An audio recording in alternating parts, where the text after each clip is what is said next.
Étranger. Les doigts de Tom dansaient sur le clavier, ses yeux las d'avoir passé d'innombrables heures à analyser des données de test.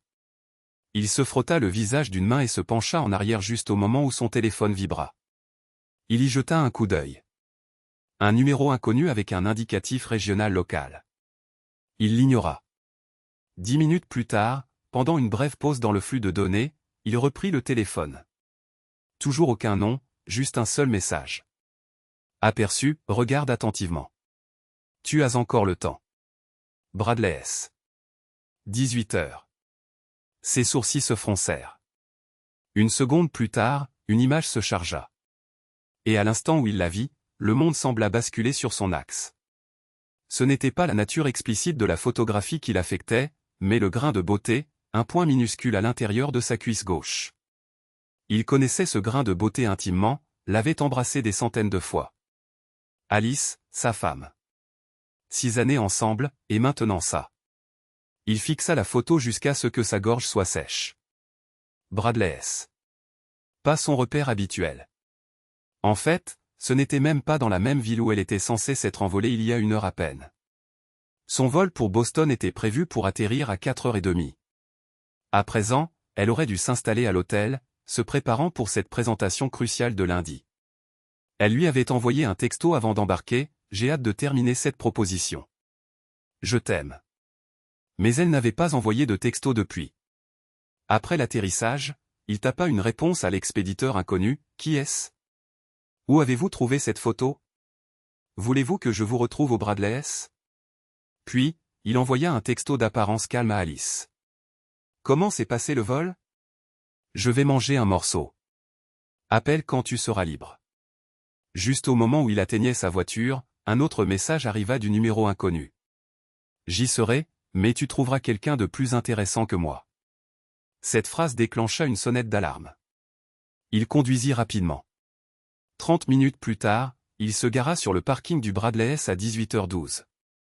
Le parking était animé, mais Tom se déplaça par instinct. À l'intérieur du pub, l'éclairage était faible, lourd de l'arôme de friture et de bière. Il scruta le côté gauche du bar, puis le côté droit de la salle à manger. Il s'assit au bord du bar, commanda une bière pression et continua à scruter. Puis il l'aperçut. Alice, élégamment vêtue d'une robe noire moulante et de perles, riant. Tapant son verre contre celui tenu par un homme en blazer sur mesure, Pete, son collègue. Sa main s'attarda bien trop longtemps sur son poignet. Tom se leva. Il ne sentait pas le sol sous ses pieds, n'enregistrait pas ses pas. Il atteignit leur table comme une tempête qui approche. Les yeux d'Alice croisèrent les siens, son sourire s'estompant en une panique grandissante. Pete ne l'avait pas vu venir. Tom empoigna une poignée de ses cheveux et le tira sur le côté. L'homme perdit sa boisson et son équilibre en un mouvement rapide, s'effondrant sur le sol avec un gémissement. « Ne te relève pas, grogna Tom. Je suis sérieux. » Pete était assis, clignant des yeux vers lui, trempé et abasourdi. Le silence était tombé à la table. Tom tourna son regard vers Alice. Elle ouvrit la bouche, mais aucun mot ne sortit. Tom regarda les autres. Il les reconnut. Betty, Bill, Anna, Bob. Tous étaient venus chez eux. Repas partagé, sourire échangé. Il se tourna vers Betty. Bill pense que tu es à Boston, Bob. Est-ce qu'Anna sait que tu es ici ?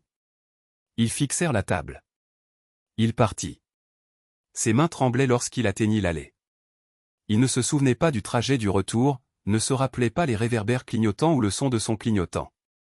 Juste le grincement de la porte du garage qui s'ouvrait et le claquement métallique lorsqu'elle se refermait derrière sa voiture. 20 minutes plus tard, Alice entra, portant la même robe noire. Ses talons avaient disparu, ses perles rangées dans sa pochette.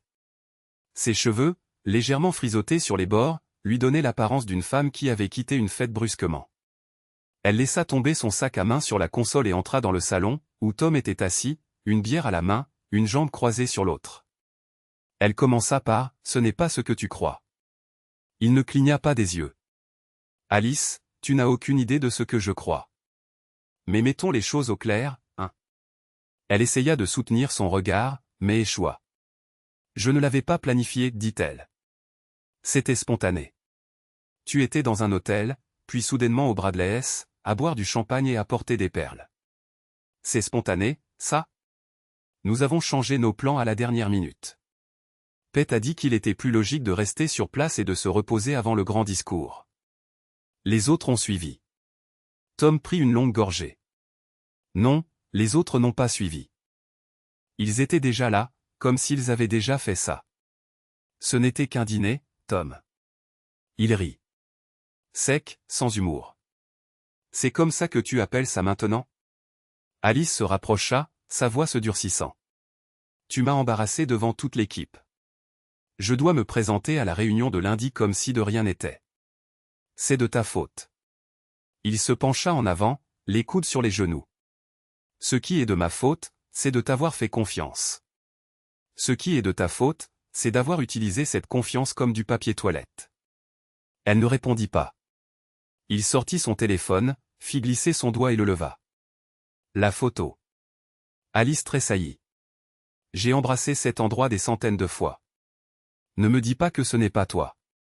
Elle s'assit lentement, les jambes croisées comme si elles étaient encore en pleine négociation. Nous sommes une équipe soudée, Tom. Nous avons travaillé des heures folles sur ce contrat, dit Pete. Ces soirées améliorent le moral. Tu as couché avec lui. Je n'ai pas dit ça. Tu n'as pas eu besoin de le dire. Elle expira. 6 mois, ça a commencé à peu près au moment du contrat de Chicago. Il acquiesça une fois. Et les autres? Elle ne répondit pas, lui en disant ainsi plus que des mots ne l'auraient jamais fait. Il se leva. Si tu veux avoir la moindre chance de sauver cette parodie de mariage, tu ferais mieux de commencer par dire toute la vérité, maintenant. Elle leva les yeux, froide, défiante. Tu ne me commandes pas, Tom. Pas ici. Plus maintenant. Il gloussa. Bien sûr que si. Pendant les 12 prochaines heures, je contrôle chaque seconde de ta vie. Ce qui se passera ensuite dépend de ce que tu dis maintenant. Elle pencha la tête. Tu me menaces? Non. Je t'offre une putain de bouée de sauvetage. Parce que quand ça arrivera au conseil d'administration, tu ne seras pas rétrogradé. Tu seras enterré. Elle finit par craquer. Pete n'est pas le seul. Bill? Ah. Un couple du service juridique, peut-être Betty. On a fait ça discrètement, mais ça dure depuis un certain temps. Ça a commencé comme un jeu, puis c'est devenu une stratégie. Il se dirigea vers la fenêtre. Tu as troqué ta dignité contre des indicateurs de performance. Je n'ai rien troqué. J'ai grimpé. Tu as stagné. Il se retourna, la mâchoire serrée. Tu m'as dépassé. Elle sourit. Et je ne le regrette pas. Tu me freinais avec ton éthique de scout. Un moment passa en silence. Puis il murmura, va te reposer, Alice. Demain va être dur. Il n'attendit pas de réponse, se contenta de se retourner et de descendre le couloir. Cette nuit-là, ils ne partagèrent pas le même lit. Il prit cette décision, non pas par colère, mais par lucidité. Certaines limites, une fois franchies, ne sont plus redessinées. Tom n'avait pas dormi, pas vraiment. Il avait fermé les yeux à plusieurs reprises, mais son esprit tournait en boucle, la photo, les confessions, les choses qu'Alice avait dites sans ciller, les mensonges, la vérité qui se cachait derrière. Tout tournait sans cesse jusqu'à en devenir douloureux. À 9 heures du matin pile, Alice entra dans la cuisine en jean et débardeur, pieds nus, avec l'allure de quelqu'un qui n'avait pas été frappé, trahi ou pris. Elle versa du café comme si c'était un samedi ordinaire. Pas de « bonjour ». Pas de « je suis désolé ». Elle se contenta de verser et de faire glisser une tasse sur la table vers lui. Puis elle le regarda dans les yeux et dit « Tu vas te taire ». Tom la fixa. C'est une question ou une affirmation? Elle s'assit en face de lui, sirotant nonchalamment sa propre tasse. Ce n'est pas une menace. C'est juste intelligent. Si tu rends ça public, tu coules aussi. Peut-être pas légalement, mais en termes de réputation. Tu es dans certains des dossiers partagés. Tu as signé des choses. J'ai signé des choses parce que j'ai travaillé dessus, dit Tom, pas parce que j'ai couché pour les obtenir. Elle ne broncha pas. La presse s'en foutra. Le conseil d'administration paniquera. Tu seras dépeint de la même manière. Tu seras radioactif d'ici lundi. Tom se pencha en arrière sur sa chaise, l'observant attentivement. C'est la phrase que tu as utilisée avec le reste de ta petite équipe? Elle prit dans son sac d'ordinateur un dossier, mince mais plein d'intentions. À l'intérieur se trouvaient des accords de confidentialité, des documents horodatés, des journaux d'appel et un brouillon de messages imprimés. Tu envoies le message à Betty et Bob, dit-elle en le posant sur la table entre eux comme un ultimatum.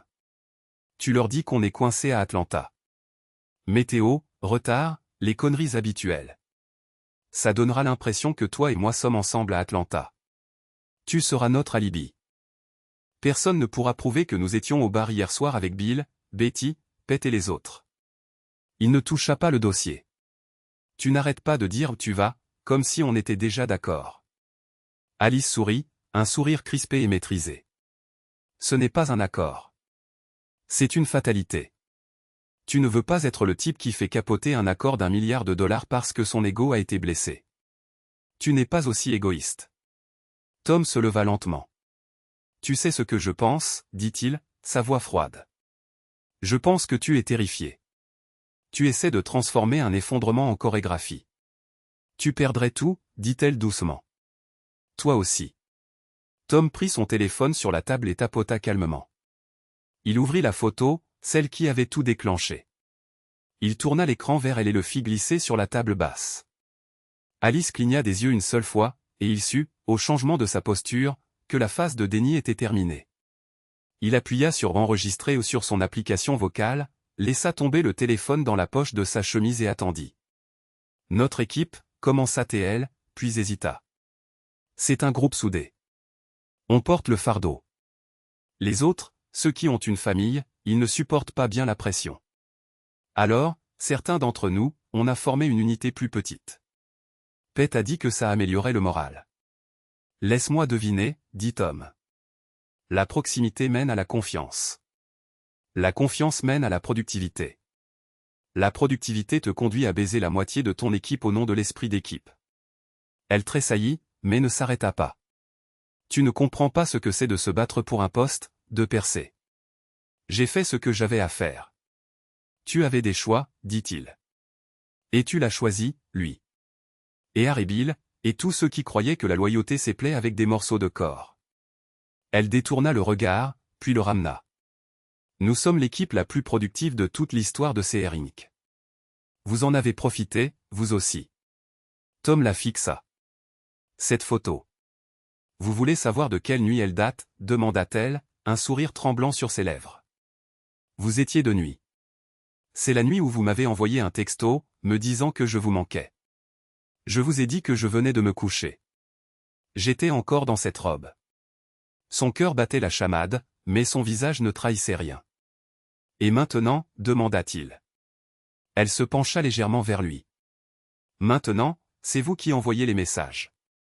Bob et Anna, ils sont sur le point de craquer. S'ils font tout exploser avant la présentation au conseil d'administration, tout le monde brûle. Y compris vous. Surtout vous. Envoyez juste les messages, et nous verrons ensemble quelle sera la prochaine étape. Quelle prochaine étape, rétorqua Tom. Il n'y a pas de prochaine étape.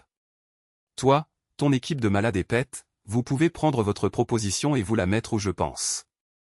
Je trouverai un avocat, et je ferai en sorte que vous perdiez plus que votre bonus, soyez en sûr. Elle marqua une pause. Puis sa voix baissa, devenant un murmure suppliant. Tom, si nous perdons Betty ou Bill avant la présentation, CR pourrait encaisser un coût de 30 millions de dollars. C'est une cascade de commissions perdues. C'est votre retraite qui s'envole. Notre maison, tout. Envoyez juste le message. S'il vous plaît. Ne laissez pas l'ego détruire tout ce pour quoi nous avons travaillé. Tom se leva, refermant le dossier d'une main. Vous avez travaillé pour ça, Alice. Je ne savais juste pas quelle était la monnaie d'échange. Il se dirigea vers le couloir, sans même se retourner. Mais avant d'atteindre la porte, il se tourna légèrement.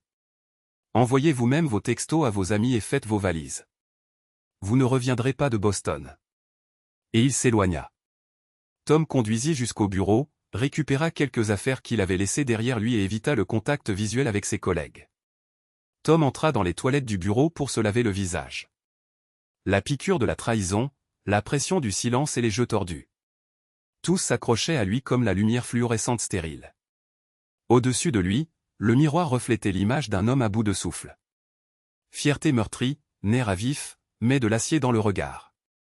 La porte s'ouvrit. Pet entra le premier. Costume Armani, manches retroussées. Faux calme. Bill suivit.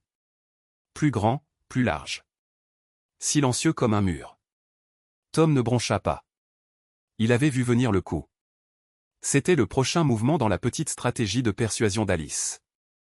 Pet ferma la porte à clé derrière lui. Parlons entre hommes, dit-il, sa voix dégoulinant d'un venin corporatif.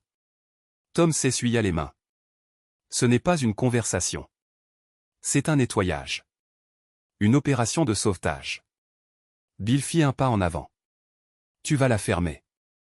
Tu vas jouer le jeu, sinon on s'assurera que Krar n'ait aucune raison de te garder. Tom hocha lentement la tête. Pas de caméra ici, hein? Pet sourit. Exactement. Appelons ça un accord entre gentlemen. Tom jeta l'essuie-main en papier dans la poubelle. C'est amusant. Vous ne m'avez pas l'air de gentleman.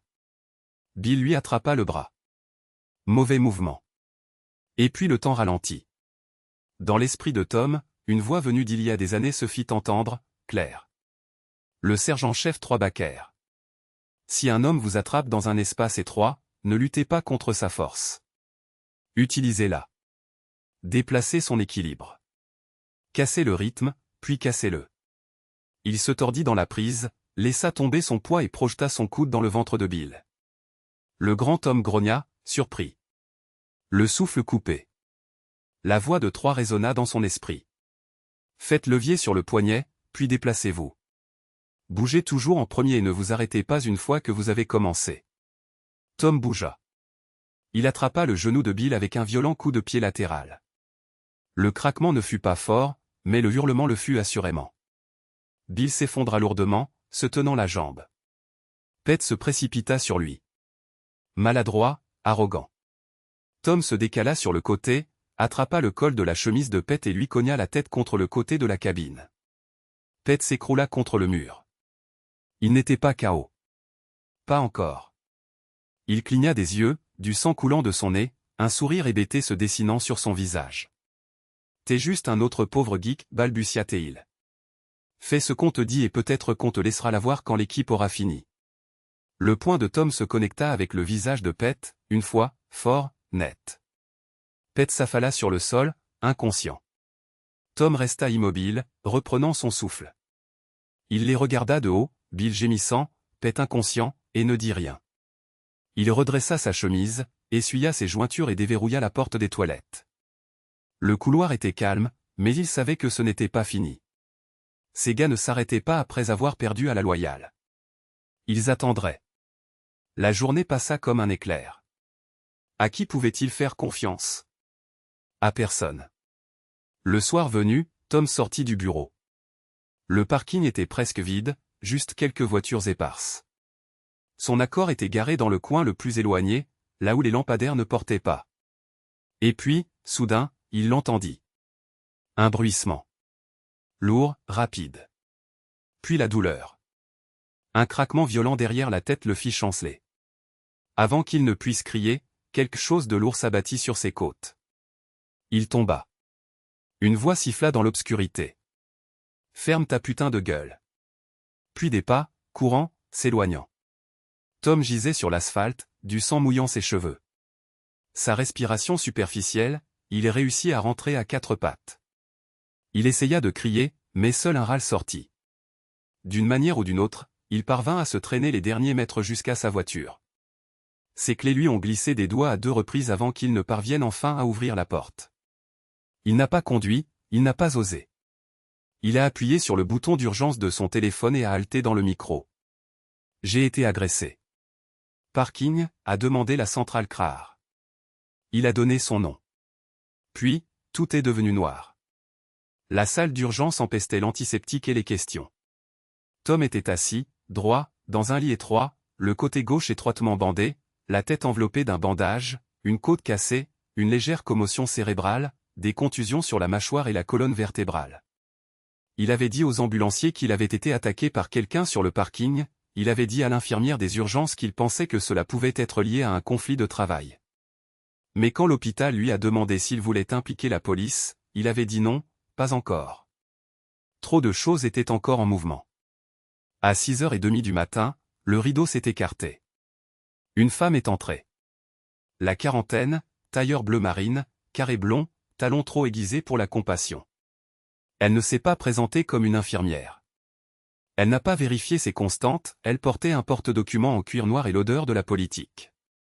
Monsieur Granger, a-t-elle dit, froide et professionnelle. Je suis Dana. Je représente Crare. Tom n'a pas parlé. Elle a ouvert le dossier. Pas de formulaires médicaux, pas d'avertissement juridique. Juste des accords de confidentialité. Une lettre confirmant le remboursement intégral des frais médicaux, un accord de renonciation et un chèque. Un demi-million. Votre silence, a-t-elle dit, en déposant délicatement le chèque sur le plateau à côté de lui. En échange de la paix. Tom a regardé le papier, puis elle. Vous pensez que j'ai peur? Dana n'a pas scié. Je pense que vous êtes intelligent. Et les gens intelligents ne combattent pas le feu avec de l'essence. Vous avez envoyé quelqu'un après moi, a-t-il dit, la voix rauque. Prouvez-le. Il a expiré par le nez. Dites à Art qu'il aurait dû envoyer quelqu'un de plus coriace. Elle a esquissé un sourire qui n'atteignait pas ses yeux. Vous êtes coriace, Tom. Mais vous êtes seul. Il s'est légèrement penché en avant, ignorant la douleur lancinante dans son côté. Pas pour longtemps. Dana s'est levée et a fait glisser sa carte sur la table. N'attendez pas trop longtemps pour vous décider. Le timing est important. Elle a laissé le chèque, laissé les papiers, quitté la pièce. Tom n'a rien signé. Il a juste pris le dossier. Tom est arrivé chez lui vers 9h du matin, bandé, contusionné et silencieux. Ses côtes le faisaient souffrir et il se déplaçait plus lentement, mais son esprit était vif comme un rasoir. Alice était déjà dans la cuisine, habillée, calme, comme si elle avait attendu. Elle n'a pas posé de questions sur l'hôpital, n'a pas demandé qui avait appelé le 911, n'a pas demandé pourquoi il n'était pas mort. Elle a juste dit, tu peux encore arranger ça. Tom l'a regardée fixement comme si elle n'était pas réelle. Tu les as envoyés me réduire au silence. Alice n'a pas scié. Je n'ai envoyé personne. Mais je ne l'ai pas empêché non plus. Honnêteté, a-t-il dit sèchement. Ça change, au moins. Son téléphone a vibré. Elle a baissé les yeux, puis a tapé sur le haut-parleur. Icône. La voix d'Art est passée, douce, mesurée, glaçante. Tom, laissez-moi commencer par vous présenter mes excuses. Les méthodes de PET n'étaient pas autorisées. Crare ne cautionne pas la violence. Cela dit, cela peut encore bien se terminer pour tout le monde. Tom n'a pas répondu. Vous avez passé quelques jours difficiles. Nous comprenons cela. Alors simplifions les choses. Alice va vous transmettre un numéro de compte Caïman sécurisé. 5 millions déjà déposés, exonérés d'impôts. Considérez cela comme une compensation pour votre silence. La mâchoire de Tom s'est crispée. Vous ne pouvez pas déposer les émotions à la banque, Tom. Mais vous pouvez prendre ça. Tom a expiré par le nez. Les fédéraux pourraient agir, ou ils pourraient traîner les pieds pendant des mois. Ce n'était pas la justice, mais c'était un levier. Je suppose que cette offre expire, a demandé Tom. Rapidement. Art a répondu, vous avez vu comment nous gérons les retards. Tom a hoché la tête une fois. Alors considérez que c'est accepté. La voix d'Art a disparu. L'appel s'est terminé. Alice a baissé le téléphone et a souri faiblement. Tu as fait ce qu'il fallait. Tom s'est tourné vers elle, silencieux pendant un long moment. Tu penses que ça arrange quoi que ce soit? Ça nous donne du temps, a-t-elle dit. De l'argent. Du confort. Toi et moi.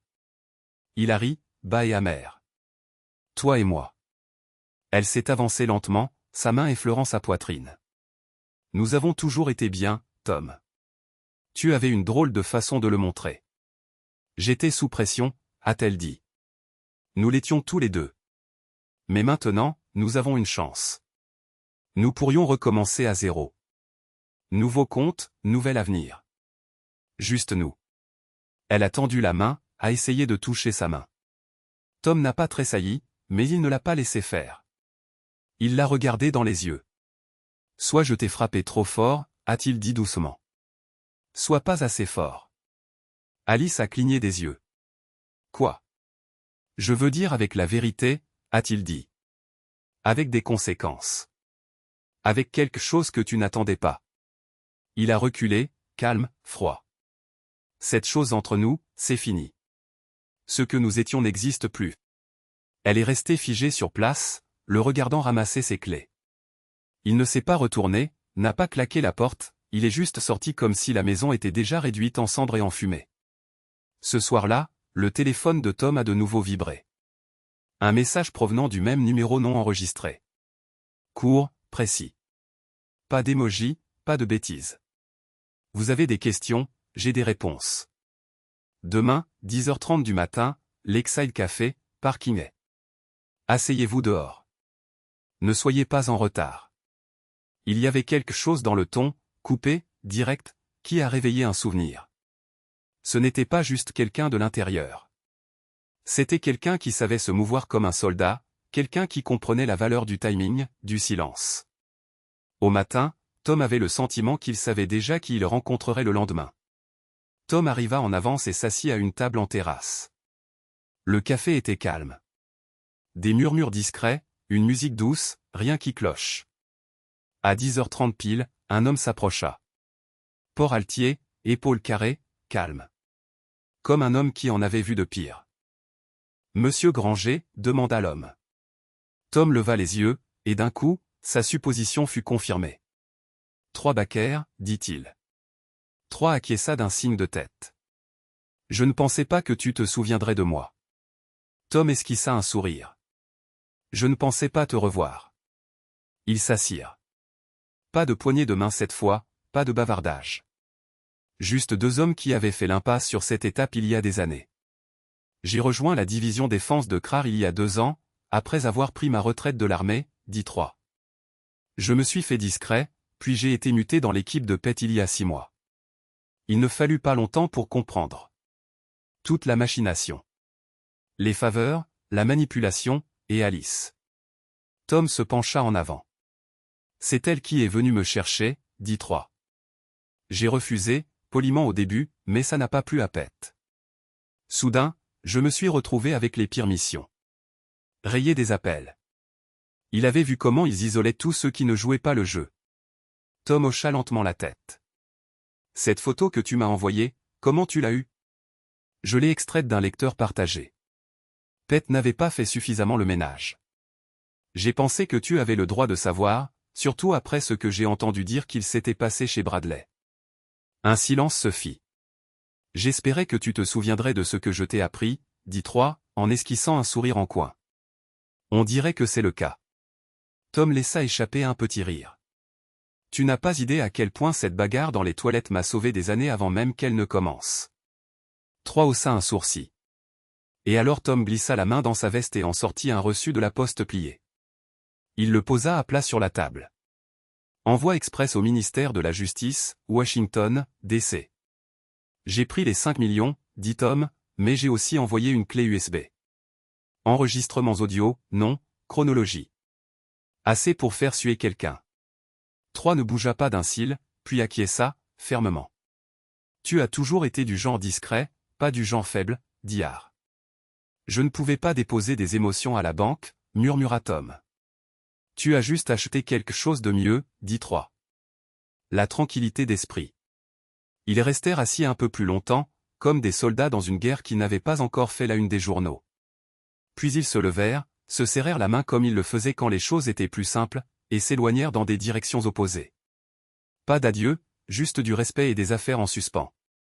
2 jours plus tard, Tom était assis en face de son avocat dans un bureau calme aux vitres dépolies et à une légère odeur de vieux café.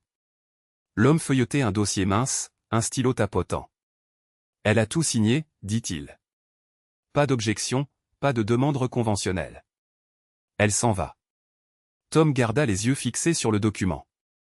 Elle garde la maison? L'avocat secoua la tête. Non. Elle y a renoncé volontairement. Elle a dit qu'elle n'en voulait plus. Elle prétend qu'elle tourne la page. Elle prépare probablement sa stratégie de sortie. Elle essaie de quitter le pays? Je ne serais pas surpris, marmonna l'avocat, mais ça ne l'aidera pas si ce que vous avez donné au ministère de la Justice tient la route. Elle est foutue, peu importe où elle se réfugie. Tom expira lentement. Bien. L'avocat referma le dossier. Vous avez bien fait en faisant ça. Maintenant, si elle est inculpée alors que vous êtes encore légalement liés, ça vous entraîne dans sa chute, vous aussi. Maintenant, vous êtes propre. Tom se leva, et serra fermement la main de son avocat. Merci. Reposez-vous, monsieur Granger. Plus tard ce jour-là, Tom se gara devant sa maison. La maison semblait plus vide que d'habitude, creuse, comme si quelque chose avait déjà été arraché des murs. Tom franchit la porte silencieusement. Le bruit du carton qui se froisse résonnait faiblement du couloir à l'étage. Elle était là. Alice, qui continuait à faire ses valises. Il ne dit rien tout de suite, se contentant de se tenir dans l'encadrement de la porte, regardant tandis qu'elle fermait une valise à glissière et la posait à côté de deux autres. Elle était habillée comme toujours quand elle essayait d'impressionner quelqu'un. Jean serré, chemisier propre, maquillage. Impeccable, comme s'il ne s'agissait pas d'une chute, mais d'un simple changement de décor. Puis elle le vit. Ses lèvres se crispèrent, ses yeux se plissèrent, puis elle lui cracha dessus. La salive lui éclaboussa les joues. « Je ne pensais pas que tu aurais le culot de te montrer, dit-elle. Tu as toujours été prévisible. Sans colonne vertébrale.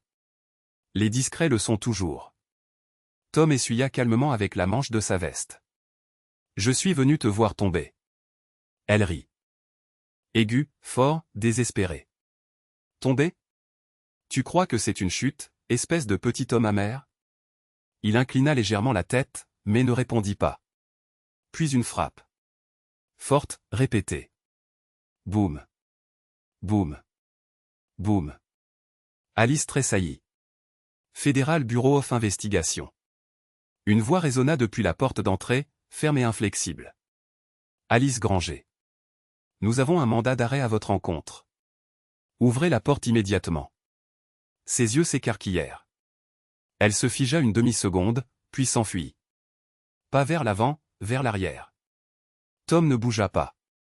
Il se contenta de se retourner et de la regarder dévaler le couloir, arracher la porte arrière et courir droit dans les rosiers.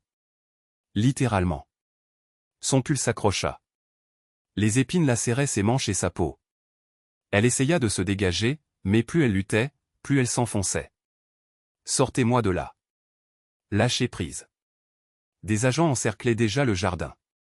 Deux d'entre eux se précipitèrent vers elle. L'un la saisit par le bras, l'autre par l'épaule. Je n'ai rien fait. Je n'ai même pas, ce n'est pas juste. Tom sortit, s'appuyant légèrement sur la rambarde. Elle le revit, essoufflé, emmêlé, les poignets derrière le dos. Ce n'est pas fini, dit-elle entre ses dents serrées. Vous croyez que ça vous donne raison? Vous croyez que ça vous rend meilleur? Tom ne dit rien, ne sourit pas. Il se contenta de la regarder se faire extraire des rosiers et conduire vers le portail, menotté et ensanglanté comme il le lui avait dit plus tôt. Il était venu la voir tomber. Tom était assis dans le terminal de l'aéroport, carte d'embarquement en main. Tamarindo, Costa Rica, aller simple, s'affichait sur l'écran au-dessus de lui, tandis qu'un présentateur d'information relatait l'affaire. Des sources confirment que l'enquête a débuté avec un tuyau anonyme. 4 personnes ont été arrêtées sur place, dont des cadres supérieurs et des chefs de projet. Les charges incluent la fraude à l'approvisionnement, l'association de malfaiteurs et l'obstruction à la justice. Une photo apparut. Alice, Pete, Betty et Bill, conduits hors du bâtiment Krar, menottés. Leur visage était pâle, brisé. C'était fini. Tom fixa l'écran un instant, plus longtemps qu'il ne l'avait voulu. Il ne ressentit ni triomphe, ni même apaisement. Juste un poids. Comme si quelque chose de lourd à l'intérieur de lui s'était enfin déposé. Il avait presque tout perdu dans le processus. La vie stable, le travail, la femme en laquelle il avait cru autrefois. Mais à cet instant, en les voyant chuter, il sut qu'il ne s'était pas perdu lui-même. Pas vraiment. Et ça, d'une certaine manière, c'était suffisant. Tom baissa les yeux sur son téléphone. Un nouvel email était arrivé. Objet, notification d'état de compte de la Banque de Grand Cayman. Cher client, ce message a pour but de confirmer que le compte X a été officiellement clôturé conformément à votre demande permanente. Les fonds ne sont plus accessibles. Nous vous remercions de votre fidélité. Tom sourit légèrement. Trop tard. Il avait transféré l'argent discrètement, stratégiquement. Il lui avait donné 5 millions pour qu'il garde le silence, et il avait utilisé ce silence pour les détruire de l'intérieur. Il n'avait pas cherché à se venger par rage. Il l'avait fait parce que c'était juste et parce qu'il n'avait rien vu venir. Dans les haut-parleurs, son vol fut annoncé. Porte 22. Tom se leva, attrapa son sac de voyage et s'éloigna. Il ne se retourna pas une seule fois.